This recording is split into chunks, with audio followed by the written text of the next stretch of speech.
Esta es la segunda parte de logística, trata sobre los temas 4, 5 y 6, el tema 4 sobre el transporte y el transporte internacional, el 5 sobre la era de la industria 4.0, las TIC y su aplicación a la logística, y el 6 sobre las RAL, sobre las recomendaciones de AECO para la logística. La primera parte del tema 4 habla sobre el transporte en general. Vemos cuál es su función, ¿no? Que tiene tres dimensiones. Una estratégica, que es la que se relaciona con la calidad del servicio y está enfocada a largo plazo. La segunda es táctica, que tiene una influencia sobre el nivel del stock y tiene un impacto a medio plazo. Y la última es operativa e impacta sobre el nivel de los costes de los envíos y tiene un alcance a corto plazo. Luego vemos cuál es la función del transporte, ¿no? Como un conjunto de actividades para trasladar los materiales y productos terminados. Incluye tanto el movimiento físico, la carga y la descarga, el tiempo de espera, etc. Y vemos que supone una gran parte de los costes de la logística, entonces por eso es muy importante gestionarlo. En la esquina de la derecha arriba vemos los tipos de agentes que hay, que van desde el de arriba, que es, digamos, el que ofrece un servicio más completo, hasta el de abajo del todo, que es el PL1, que es el que ofrece un servicio mínimo, por así decirlo. El agente tipo PL4 va a gestionar procesos integrales y va a añadir valor. Es, por ejemplo, lo que hace Amazon, porque además de vender tus productos con un servicio de entrega de 24 horas, pues también va a ofrecer la atención al cliente, etc. Por ello sería como el agente PL4 porque es el que ofrece un servicio más alto de calidad. Luego está el agente PL3, que va a ser el que gestione, además del flujo de mercancías, pues el almacenaje también, que serían ejemplos de algunas empresas como DHL o Seur. El nivel PL2 sería el que ofrece servicios logísticos con algún nivel de integración. El ejemplo que salía es el de una empresa de transporte de carburante, que además como que va a gestionar rutas diversas. Y el nivel más básico sería los transportistas autónomos, que simplemente lo que hace es transportar la mercancía sin ningún tipo de servicio añadido. En el segundo apartado del tema 4 vemos la organización del transporte. Podemos elegir un transporte por medios propios o ajenos, es decir, externalizarlos.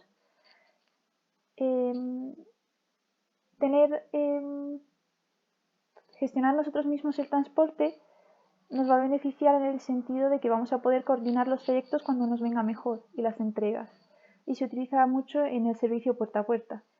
¿Cuál es el problema? Que si no tenemos un determinado tamaño, no tenemos la experiencia en este campo, pues nos va a venir mejor quizás un transporte por medios ajenos.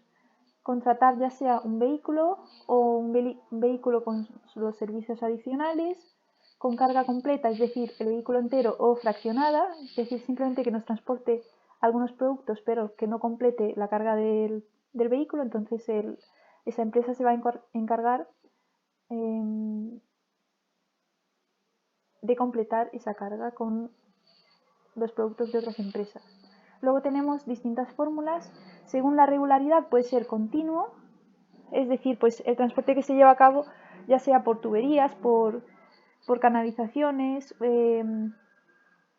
quizás pues el transporte de electricidad, el transporte de agua, etcétera, o el transporte, no sé qué más, petróleo, no sé qué se transporta por tuberías. Luego el transporte discontinuo, que puede ser por línea regular o línea discrecional. La regular es la que va a tener unos horarios fijos, como, bueno, iba a decir como los autobuses, pero los autobuses realmente transportan personas, como el ferrocarril o otros vehículos que tengan como un horario ya establecido, mientras que el transporte discrecional va a adaptarse al cliente, a tus necesidades, a cuándo necesitas tú ese transporte. Según la zona geográfica va a ser o nacional o internacional, y según el fraccionamiento puede ser una carga completa o fraccionada.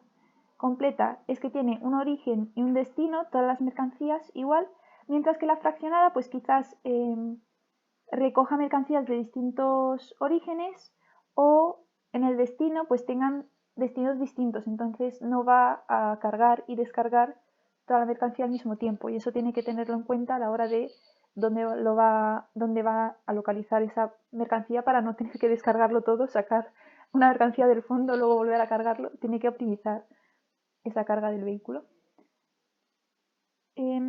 Luego tenemos una serie de factores que nos van a influir en elegir un medio de transporte u otro, que van a ser pues el tipo de mercancía que tengamos, las necesidades que tengamos según el servicio que queremos ofrecer, la fiabilidad o la experiencia que queramos que tenga esa empresa, o las condiciones de contrato que firmemos con ella según la Sinconter, que son las normas de contratos establecidos por la Cámara de Comercio Internacional. También depende de la peligrosidad de la mercancía, porque entonces van a tener que ser un personal especializado en ese tipo de mercancías. Las primas de seguro que queramos establecer, si son unas mercancías de un alto valor añadido, los derechos de aduanas, etc. Luego tenemos dos etapas.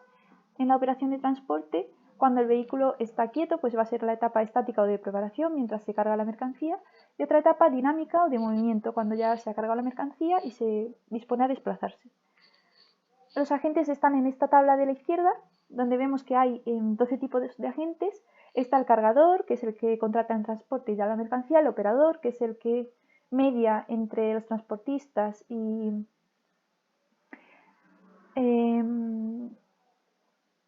el destinatario; el transportista, que es el que va a desplazar las mercancías; el destinatario, que es la persona a la que va a llegar la mercancía, la que la va a recibir; el operador va a organizar el aprovisionamiento, la distribución, el almacenaje; el grupajista consolidador, su función es, pues, si hay muchos clientes con mercancía reducida como para llenar un medio de transporte, pues se va a encargar de consolidar esa mercancía, es decir, de agruparla hasta llenar la capacidad de ese vehículo. El armador o naviero ya sería un término referido al transporte marítimo, ya que es el dueño del buque. El consignatario va a ser el representante que va a contratar al armador para que se encargue de todas las operaciones que haya que realizar en el puerto. El estibador va a ser el que haga las operaciones de carga, estiba y trincado, también en el transporte marítimo. El fletador va a ser el que contrate la utilización del buque entero. Y el agente de carga aérea o agente IATA va a ser la compañía de gestión del transporte aéreo. Y por último, la compañía de manipulación o handling, en inglés no, que se va a encargar de manejar la mercancía y de su estiba. Luego tenemos las formas de contratación. Hay tres tipos: contratación libre, línea regular y consolidación o grupaje. Contratación libre van a ser sobre todo para grandes volúmenes de mercancía, con unos itinerarios, fechas y precios que se van a establecer en la regulación, en la negociación, perdón. Es decir, el cliente con el dueño del vehículo o con el dueño de la empresa o el operador logístico van a negociar las necesidades que tiene y la oferta que le puede hacer. Puede ser, según el tipo de transporte, un fletamento marítimo, un transporte discrecional en el caso de transporte por carretera, facultativo en el caso del transporte ferroviario y charter en el caso aéreo. Luego, la línea regular, vemos que son clientes que quizás su mercancía es algo más reducida, no van a utilizar toda la capacidad y van a compartir espacio en unos transportes que tienen unos itinerarios y unas fechas y unos precios fijos normalmente. En el transporte marítimo son conferencias de fletes o agrupaciones de armadores. En el transporte por carretera va a poder ser o liberado cuando son transportes menores o sujetos a autorización cuando es internacional. En el ferroviario van a tener unas tarifas que van a depender del peso de la distancia. Y en el aéreo va a poder ser o venta directa, si directamente se contacta con la compañía aérea, o interlínea, cuando la empresa aérea va a ceder una parte de la carga en determinado punto del recorrido. En cuanto a la consolidación o grupaje, como dije antes, si el vehículo no está lleno, no va a merecer la pena, no va a ser rentable ese transporte. Entonces, cuando hay muchos clientes que tienen una cantidad inferior de carga, el consolidador se va a encargar de agruparla de forma que ya se pueda realizar ese transporte de forma rentable. Normalmente como que va a reservar una parte de una línea regular. Se utiliza sobre todo para servicios de paquetería, transporte rápido o transporte express, que se realiza a lo mejor puerta a puerta, y en envíos urgentes o no urgentes, pero con mercancía de alto valor. Los vehículos suelen ser pequeños y es importante llevar a cabo el seguimiento informático, que es, por ejemplo, el que nos permite localizar, si hemos hecho un pedido de forma online, es el que nos permite localizar dónde se encuentra ese pedido. En el tercer apartado del tema 4 nos va a hablar de las modalidades del transporte. Es parecido a lo que salía en el tema anterior de qué transporte pues conviene más. Por ejemplo, el de carretera va a ser conveniente porque es muy flexible, muy ágil, pero tiene poca capacidad, contamina mucho, provoca congestión del tráfico, mientras que el de ferrocarril, por ejemplo, tiene más capacidad, pero las líneas de ferrocarril no van a llegar a todas partes, entonces no es tan flexible. El marítimo tiene una capacidad mayor, es la que tiene una capacidad mayor de todos y conviene mucho en transportes internacionales, pero es el más lento y conlleva una excesiva manipulación. Requiere como asegurar mucho la carga, tener unos embalajes que protejan mucho la mercancía porque va a tener que atravesar, va a tener más peligro en ese transporte. El transporte aéreo va a ser el de mayor velocidad, pero no va a ser muy conveniente porque es muy caro, aparte no es sostenible. Entonces va a ser sobre todo para mercancías de mucho valor, muy caros. Vamos. Luego el transporte multimodal se utiliza, bueno, no es un transporte en sí, es una modalidad y se utiliza para llevar un menor tiempo de manipulación y costes para poder en cada parte del trayecto que más óptimo sea según el tipo de transporte, pues elegir el que más convenga. Pero es algo más inseguro y se pierde un poco el control si las empresas no están muy bien comunicadas entre ellas, pues quizás no vamos a poder mantener esa trazabilidad de la mercancía. En el cuarto apartado del tema 4 nos habla de los operadores logísticos, que vemos que son los que organizan las actividades logísticas de aprovisionamiento, distribución, almacenaje. Los servicios que llevan a cabo, como he dicho, distribución y transporte, almacenaje y gestión de stocks, comercialización y merchandising. Luego tienen unas características que es que suelen tener una cobertura geográfica amplia, tener mucha experiencia, van a disponer de las instalaciones necesarias para el almacenaje, etc. Nos van a ofrecer unos costes competitivos y van a trabajar con grandes volúmenes de mercancía, lo cual les va a permitir ofrecer economías de escala. Luego, para elegir el operador, pues vamos a tener que tener en cuenta el coste del servicio, la calidad que nos ofrezcan, el tiempo de tránsito, la variabilidad y los daños que pueda sufrir la mercancía. Las plataformas logísticas son, por otro lado, las instalaciones ubicadas en puertos, aeropuertos, terminales ferroviarias, que van a recibir esos envíos, esa mercancía, la van a fraccionar según donde tengan que mandarla y van a consolidar, es decir, según el destino, van a agrupar mayores cantidades de mercancía para no llevar los transportes vacíos, sino garantizar que sean rentables. Los objetivos de estas plataformas, pues, ofrecer otros servicios que puedan ser de distribución, comunicación, concentrar el transporte en esas áreas fuera de las ciudades, de forma que se va a descongestionar el tráfico dentro de la ciudad, rentabilizar las inversiones a través de la reducción de costes y crear áreas industriales que sirvan de enlace entre distintos transportes.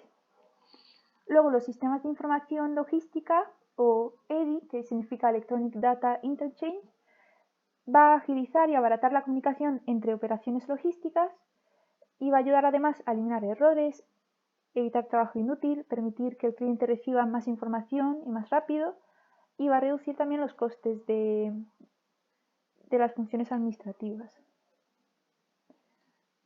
Por otro lado, tenemos unos ejemplos de sistemas informáticos que se utilizan para el intercambio de información, y aquí están unos ejemplos en carretera, Teleroute o Eurotrack, ferroviario, Goya o Saki, no sé cómo se dice eso. Bueno, ahí están los ejemplos. En multimodalidad, vemos lo que significa ZAL, CIM, puertos secos, y la diferencia entre intermodalidad y multimodalidad. El ZAL son zonas de actividades logísticas, que son unos puntos que van a unir distintos medios de transporte para intercambiar de una modalidad a otra la mercancía. Los CIM son centros integrales de mercancías. Van a servir para pasar de grandes vehículos que no pueden entrar en la ciudad a otros vehículos más pequeños que sí que puedan hacer esa distribución capilar. Como los capilares de... Es que no, esto no sé si se entiende explicarlo. Como los capilares del circuito sanguíneo, ¿no? Que están en las manos, están como más concentrados, ¿no? Ahí son más cortos, están todos juntos. Bueno, simboliza las ciudades, básicamente, no sé, me estoy rayando. Los puertos secos son las prolongaciones de alguna forma de los puertos marítimos. Para unir el transporte ferroviario con el marítimo, se va a hacer esta especie de puertos secos que van a hacer de unión entre estos dos tipos de transporte. Y luego la diferencia entre el sistema intermodal y el multimodal es que el intermodal va a llevar unidades de carga unitarias en contenedores, etc., con un único documento de transporte. Es decir, unidades que no se separan. Van a llegar así a su destino. Mientras que el sistema multimodal va a romper la carga. Es decir, esos grupos de mercancía, ¿no? Esa mercancía la va a separar, ya sea en grupos más pequeños para luego consolidarla. Lo importante es que rompe esa carga, mientras que en el inter se va a quedar unida la carga. En el multi la rompe. Bueno, no que la rompe de que la rompa, sino que la separa en grupos más pequeños. En el 4.2, que es la segunda parte del tema 4, nos habla de la logística internacional. Tiene como unos aspectos que hay que tener en cuenta, que son la adaptación del envase, embalaje, de la cadena logística. Es decir, si vamos a vender productos en el extranjero, hay que tener en cuenta el idioma, las normativas de esos países, los Incoterms que van a regular de alguna forma los contratos entre dos empresas de distintos países, la gestión aduanera, según los acuerdos que tengan los países entre sí o según las tarifas, los impuestos que hayan para pasar la mercancía de un país a otro.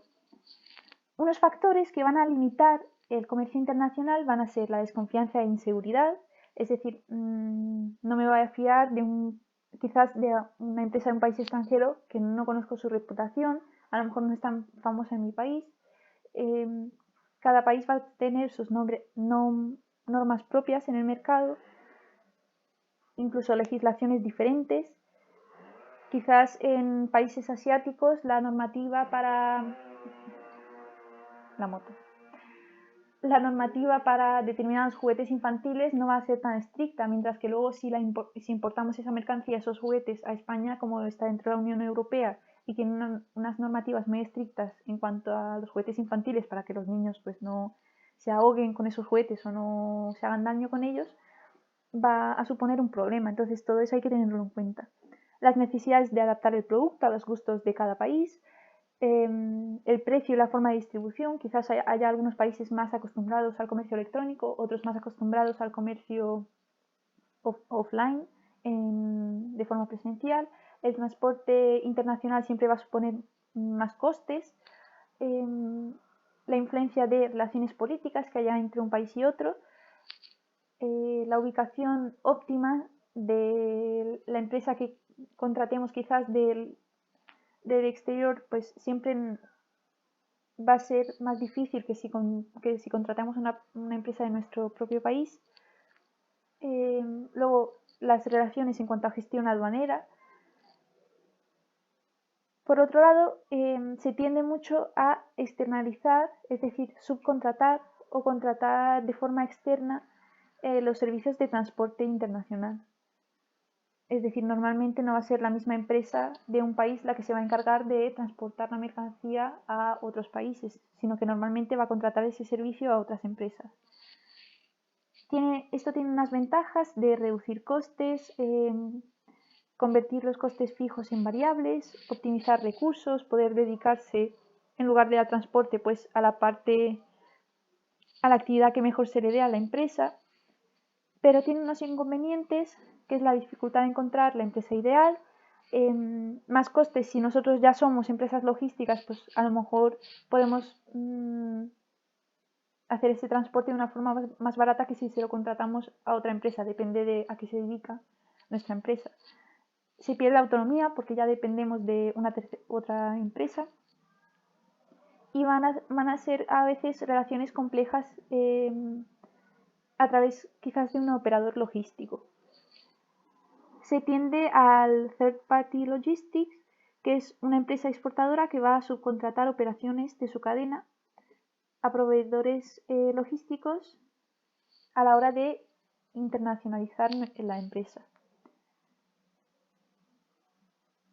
Normalmente, si vamos a ser una empresa exportadora, vamos a hacer unos acuerdos con unos KPIs que hay que cumplir para comprobar si se está siguiendo pues los acuerdos que se han establecido. Hay una serie de tendencias en las cadenas logísticas: adaptar, tener cadenas como muy flexibles para poderse adaptar a los cambios en el mercado, integrar cada vez más y colaborar con las empresas, con nuestros proveedores, coordinar el intercambio de información, ser más transparentes, una mayor seguridad a través de la trazabilidad y adaptarse también al comercio electrónico y a la última milla. En el segundo apartado nos habla de cómo preparar la mercancía, que tiene 3 puntos importantes: adecuar el envase y el embalaje, adecuar también la cadena logística internacional y criterios de eficiencia para optimizar la cadena logística. La diferencia entre envase y embalaje ya lo sabéis, que el envase es lo que va a contener el producto y el embalaje lo que se le pone de protección para poder transportarlo. Y luego también se utilizan los códigos de barras, ¿no?, el sistema GS1 128, para poder identificar de forma internacional, ¿no?, esa mercancía. Luego, ¿cómo adecuarse a la cadena logística internacional? Pues ver los requisitos que tenga la mercancía, si es perecedera, si es que tiene que mantener a determinada temperatura, no romper la cadena de frío, etc. Las características del país de origen y el país de destino. Esto que sale de la norma NIMF 15 es la norma esta que dice que los palés tienen que tener un tratamiento para evitar que contaminen de alguna forma, porque al fin y al cabo suelen ser de madera, para evitar que contaminen de alguna forma la mercancía. Las características, adaptar también el embalaje, ¿no?, al país de destino, y las obligaciones contractuales según los Incoterms. Luego, los criterios de eficiencia para la cadena logística van a ser optimizar tanto la unidad de carga como la capacidad de carga de los vehículos, así como una correcta carga y sujeción de la mercancía. Es decir, pues unir la mercancía en palés o en palés o cajas, de forma que se estabilice mejor la mercancía, y cuanto más consolidada esté, más fácil va a ser de transportar y menos se va a manipular. Entonces se va a conservar mejor. Hay dos formas de obtener los palés. Pueden ser pool de intercambio o pool de alquiler. El de intercambio, la empresa compra directamente los palés y los va a ir intercambiando cuando vende mercancía, ¿no?, y va a dar palés con esa mercancía, ¿no?, que va a venir empaquetada, pues le van a dar a cambio un palé vacío si quieren que no le cobre el palé que le está dando. Y el pool de alquiler pues se va a unir a una empresa o una sociedad de pooling que es la que le va a pagar el alquiler de los palés. ¿Cómo se optimiza, por otro lado, la capacidad de carga? Pues el camión bueno, hay varios tipos de caja de acero, cisterna, frigorífico, pero optimizar la capacidad, pues llenar lo máximo posible la capacidad de ese vehículo, pero sin que suponga un problema para la mercancía, sin dañarla, por supuesto. Y por último, la carga y sujeción, pues a través de la estiba, es decir, colocar bien la mercancía para que no sufra desequilibrios, y el trincaje, pues se puede hacer con barras telescópicas. En definitiva, es inmovilizar la mercancía para que no se mueva durante el transporte. El tercer apartado habla del transporte internacional. En primer lugar tenemos los Incoterms, que son un conjunto de normas para el comercio internacional y van a establecer las obligaciones de cada parte, de forma que va a haber una mayor seguridad y va a evitar que haya malentendidos. Hay 4 tipos, como se ve aquí a la izquierda: el grupo E, el grupo F, el grupo C y el grupo D. El grupo E, la empresa vendedora no va a tener nada de responsabilidad, y en el grupo D, que es el último de abajo, la empresa compradora no va a tener nada de responsabilidad, es decir, en cada caso se va a encargar de todo la otra empresa.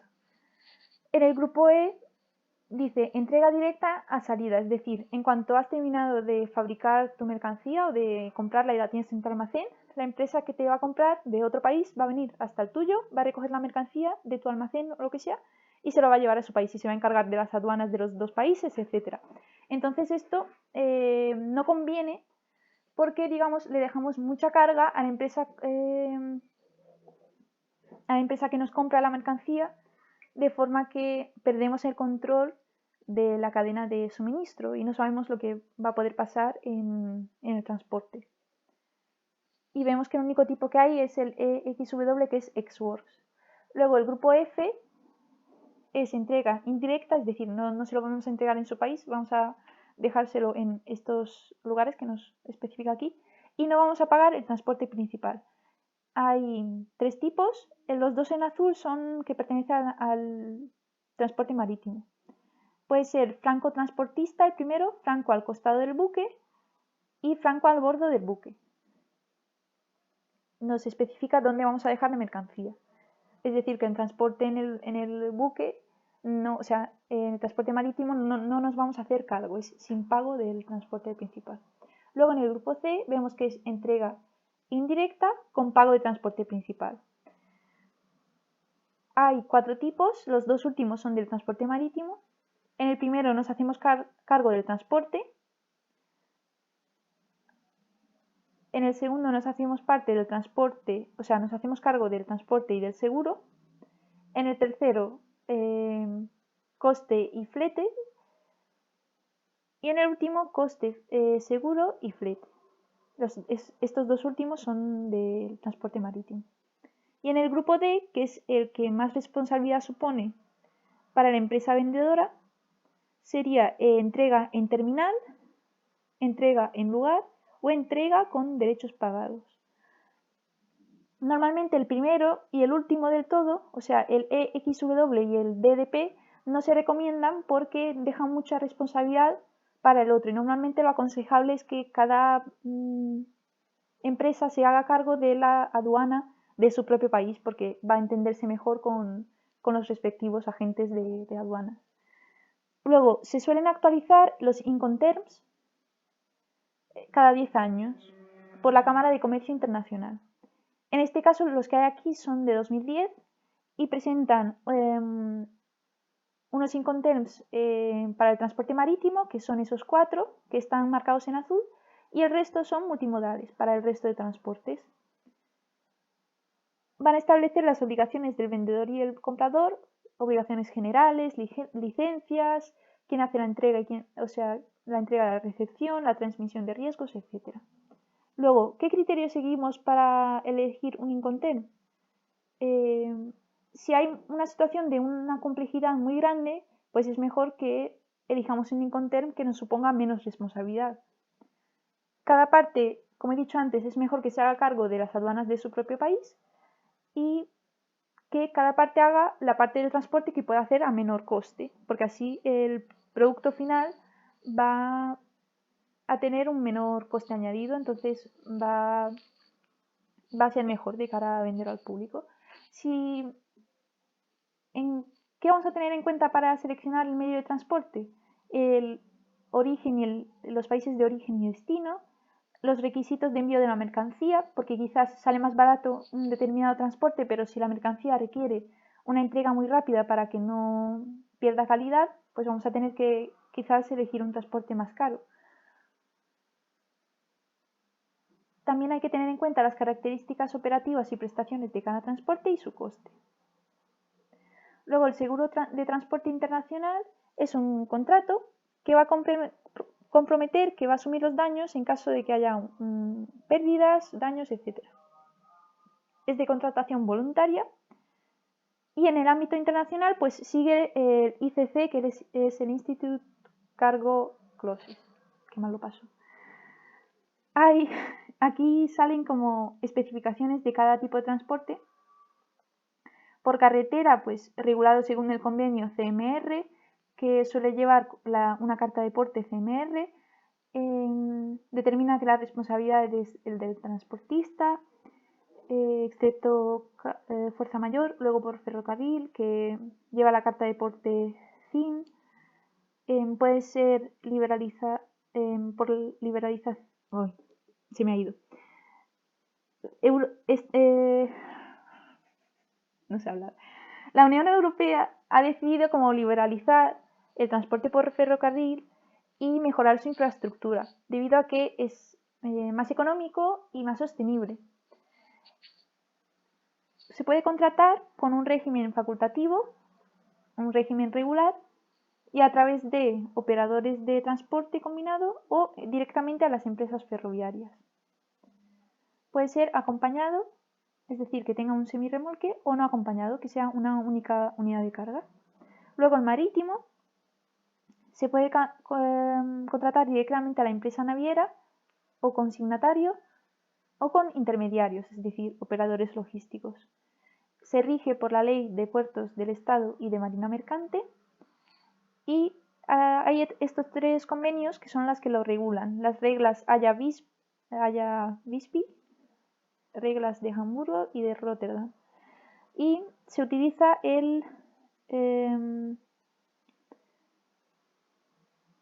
BL, es que no sé cómo decirlo, pero es equivalente a la carta de porte CIM, a la carta de porte CRM. En el caso marítimo se utiliza B-L, que tiene las funciones de recibo, contrato y título de valor. En el caso del transporte aéreo puede ser dos regímenes: charter, que es cuando el servicio pues, es bajo demanda, se establece las necesidades del cliente, o transporte regular, que son unas tarifas y unas rutas ya determinadas de antemano. Se va a llevar a cabo a través de un agente de carga de la IATA con una carta de porte AWB, que significa Airway B, no sé hablar. Y la gestión la va a llevar a cabo AENA, que es los aeropuertos españoles y de navegación aérea. Normalmente en ULDs, que son Unit Load Devices, y las tarifas o fletes están establecidas por el TACT, que es de Air Cargo Tariff and Rules. Y el multimodal, que es el último, que no es un medio de transporte, sino una modalidad, que es cuando la empresa contrata varios medios de transporte con un operador de transporte multimodal con un solo contrato.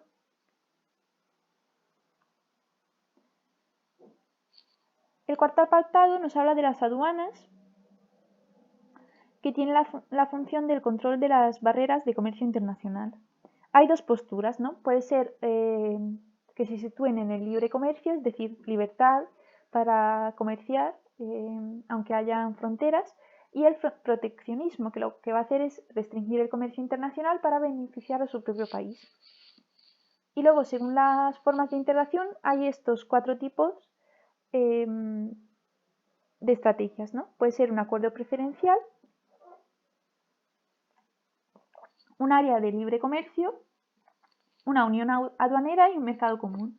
Va como del más básico, ¿no?, al más completo. El acuerdo preferencial es simplemente un acuerdo entre 2 o más países para bajar un poco las barreras comerciales o impuestos que haya que pagar, aranceles. Mientras que la área libre de comercio elimina los aranceles, pero cada país pone los aranceles que quiera a terceros países que no estén dentro de esa área de libre comercio. La tercera, que es la unión aduanera, es un área de libre comercio con un arancel común para terceros países que estén fuera de esa unión. Y el mercado común, que es por ejemplo la Unión Europea, tiene libertad de circulación de personas, capitales, servicios, aparte de mercancías. Las principales barreras pueden ser arancelarias o no arancelarias. Las primeras son impuestos y las segundas pueden ser barreras técnicas, es decir, pues imponer unos mínimos de calidad para poder pasar las mercancías de un país a otro. Limitaciones cuantitativas, es decir, no pueden pasar más de unas determinadas unidades de ese producto. Y obstáculos administrativos, es decir, que tengan que rellenar y conseguir muchos permisos, es decir, va a retrasar mucho el comercio que pase por esas fronteras. Luego, la relación entre la gestión aduanera y los Incoterms. Normalmente, como he dicho antes, el importador,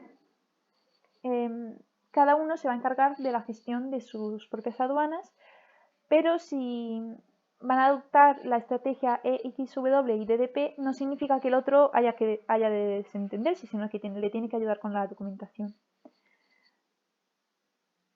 Bueno, luego nos enseñan también unos documentos que hay que formalizar para el comercio exterior, que son el contrato de compra-venta, el contrato internacional de carga, el contrato de seguro y el contrato internacional de pago.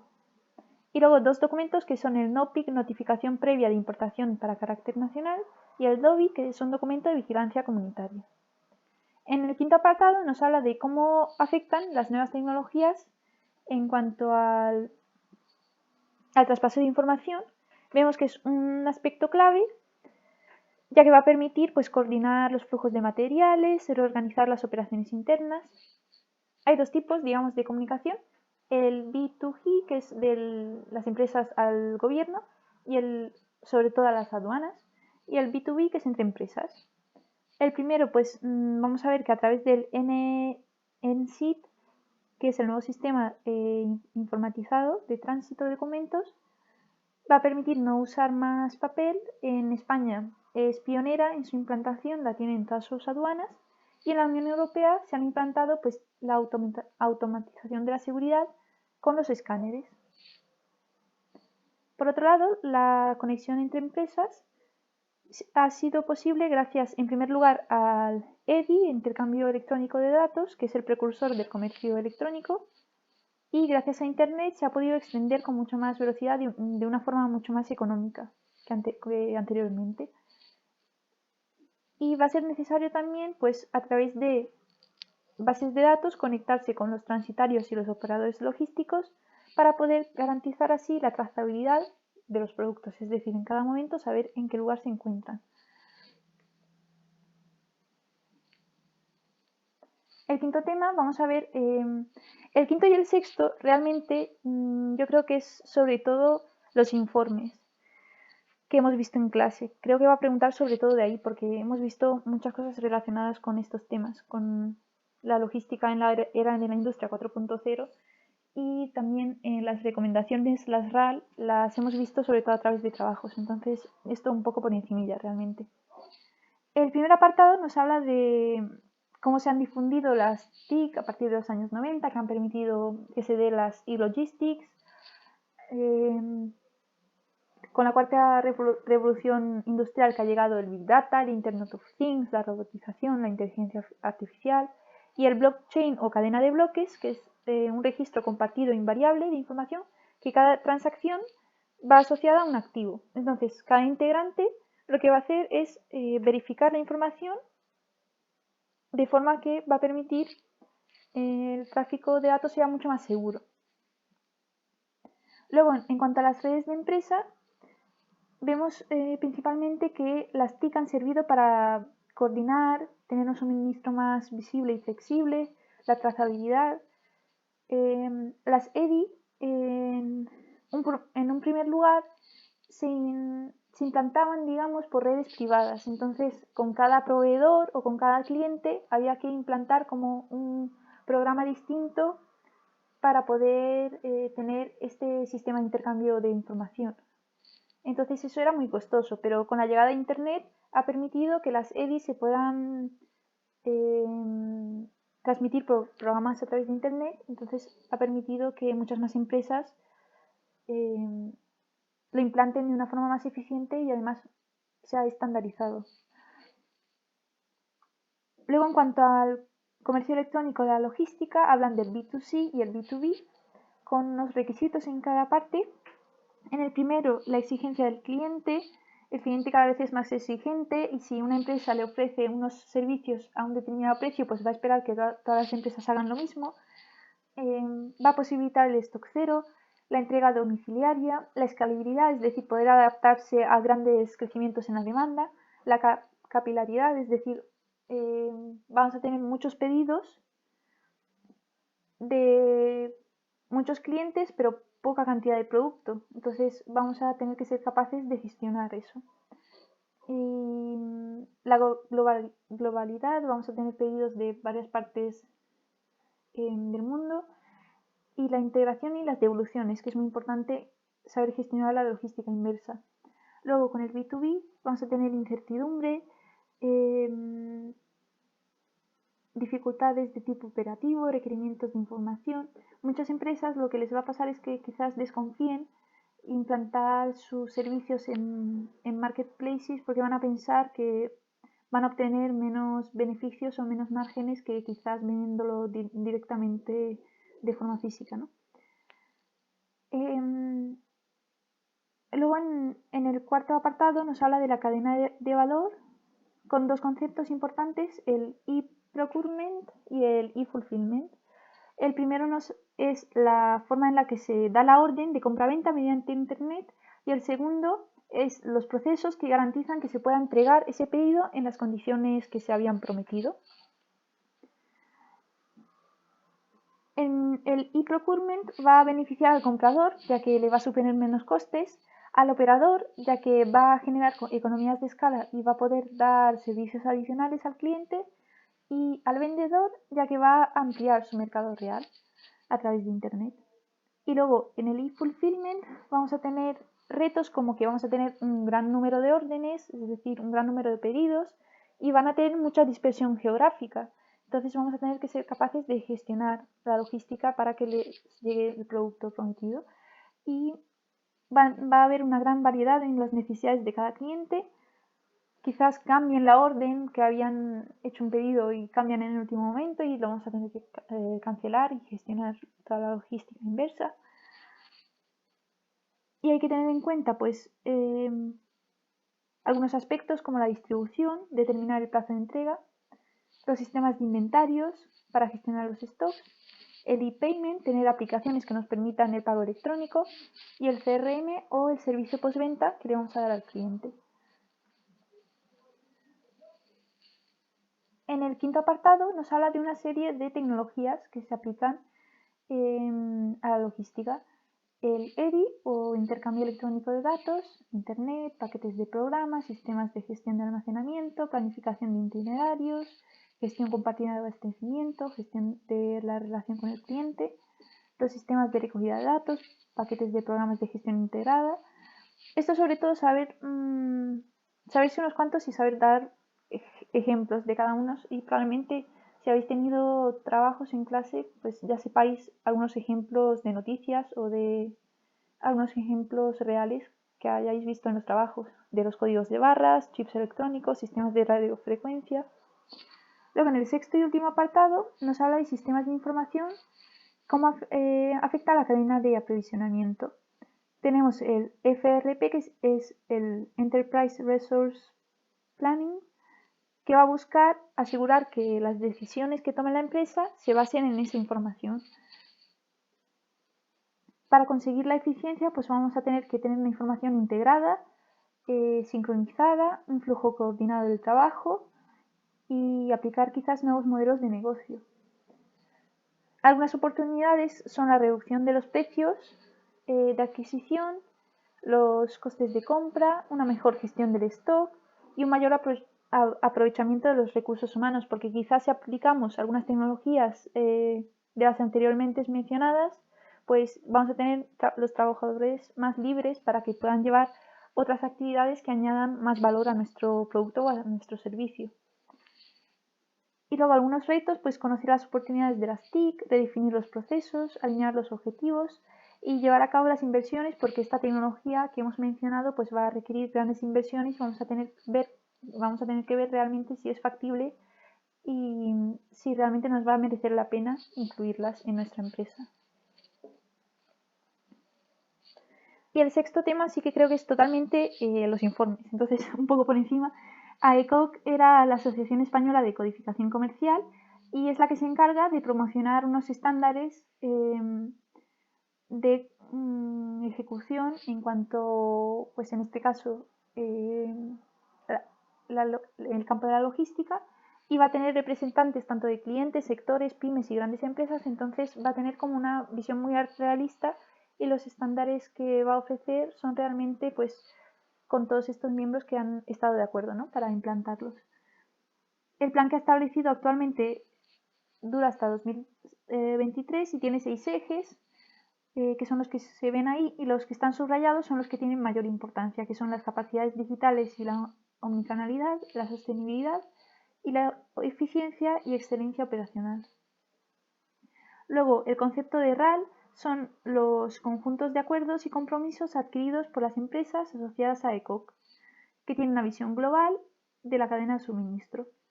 Son unos acuerdos voluntarios para integrar y para una mayor integración y productividad. Van a haber unas RAL generales, es decir, que se pueden aplicar a cualquier empresa, da igual la actividad a la que se dediquen, mientras que aquí más abajo hay unas RAL que son concretas según el sector, hay RAL también sectoriales. Vemos que hay la RAL de entrega y recepción eficiente de mercancías, la RAL de unidades de carga eficiente, la RAL concertada de suministro, la de indicadores de servicio, que están aquí los KPIs que salen para comprobar los indicadores de servicio, que son la aplicación de la ficha logística, las entregas a tiempo, entregas completas, calidad de entrega, recepción y tiempo de descarga, que debajo sale en rojo cómo se calcula cada uno. Luego, los procedimientos de logística inversa, los procesos de cross-docking, los principios generales para el funcionamiento de pools, los elementos reutilizables de transporte o ERT, la prevención de pérdidas de mercancía, el embalaje listo para vender o shelf ready packaging y la sostenibilidad en las cadenas de suministro. Luego vemos otras RAL como la de transporte, las sectoriales, que estas sí que se centran en actividades o negocios concretos. Y por último, las recomendaciones para la administración comercial eficiente, que son las RAD, que son un conjunto de buenas prácticas para poner fin a las ineficiencias en los procesos administrativos, es decir, en los pedidos, entregas, facturas, cobros, y así reducir costes, es decir, evitar que con las pérdidas quizás si se hacen a mano, evitar que se pierdan, pues quizás informatizarlas, pasarlas a ordenador, monitorizarlas. Si las tenemos a ordenador podemos crear bases de datos con las que crear indicadores para ver si se está gestionando eficientemente. Entonces, esto va a afectar al consumidor, ya que va a conseguir menos errores, va a mejorar los tiempos de los procesos administrativos y al final pues va a conseguir unos costes mucho más óptimos. Y aquí hay pues 10 KPIs o indicadores de las recomendaciones para buenas prácticas en los procesos administrativos, que son utilización del PRICAT, pedidos EDI entre pedidos totales, porcentaje de valoración de pedidos, porcentaje de pedidos manipulados entre pedidos totales, porcentaje de avisos de expedición EDI, porcentaje de cargos y abonos EDI entre facturas EDI totales, porcentaje de facturas correctas, bueno, etc. Echéis un vistazo. Y las preguntas que creo que estaban ya el otro día, posibles preguntas de examen. Sobre todo, pues, mirar las RAL y las innovaciones, ¿no?, tecnológicas, las TIC aplicadas a la logística, y también estas 4 preguntas que dijo que posiblemente iban a caer, aparte de estas que mencionó en clase. Y eso sería todo. Mucha suerte.